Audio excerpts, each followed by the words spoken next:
ചങ്ങായിമാരെ, ഈ വീഡിയോയിൽ കാണുന്ന രണ്ട് പശുക്കള് വിൽപ്പനയ്ക്കുള്ളതാണ്. വളർത്താൻ പറ്റിയ ക്വാളിറ്റി ഉള്ള അടിപൊളി രണ്ട് പശുക്കളാണുള്ളത്.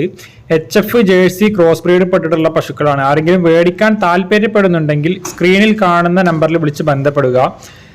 ഈ കാണുന്ന പശുക്കള് പെരിന്തൽമണ്ണയിലാണുള്ളത്. കറുപ്പും വെള്ളയും കാണുന്ന പശു ഏകദേശം 4 മാസം ചെനയും 6 ലിറ്റർ പാലും കിട്ടുന്ന ഒരു പശുവാണ്. അതിന് ഉദ്ദേശിക്കുന്ന വില 45,000 രൂപയാണ്. അതേപോലെ തന്നെ ആ വെള്ള നിറത്തിൽ കാണുന്ന പശുവിന് ഏകദേശം 7 മാസം ചെനയും 3 ലിറ്റർ പാലും കിട്ടുന്ന രീതിയിലുള്ള ഒരു പശുവാണ്. അതിന് ചോദിക്കുന്ന വില 60,000 രൂപയുമാണ്. കച്ചവട സംബന്ധമായിട്ട് വിലയിൽ ചെറിയ രീതിയിലുള്ള മാറ്റങ്ങളൊക്കെ വരുത്തി കൊടുക്കാൻ തയ്യാറാണെന്ന് പറഞ്ഞിട്ടുണ്ട്. വളർത്താൻ പറ്റിയ ക്വാളിറ്റി ഉള്ള അടിപൊളി രണ്ട് പശുക്കളാണ്. ആരെങ്കിലും മേടിക്കാൻ താല്പര്യപ്പെടുന്നുണ്ടെങ്കിൽ സ്ക്രീനിൽ കാണുന്ന നമ്പറിൽ വിളിച്ചാൽ മതി. കൂടുതൽ ഡീറ്റെയിൽസും കാര്യങ്ങളൊക്കെ അവർ നിങ്ങളോട് പറയുന്നതായിരിക്കും.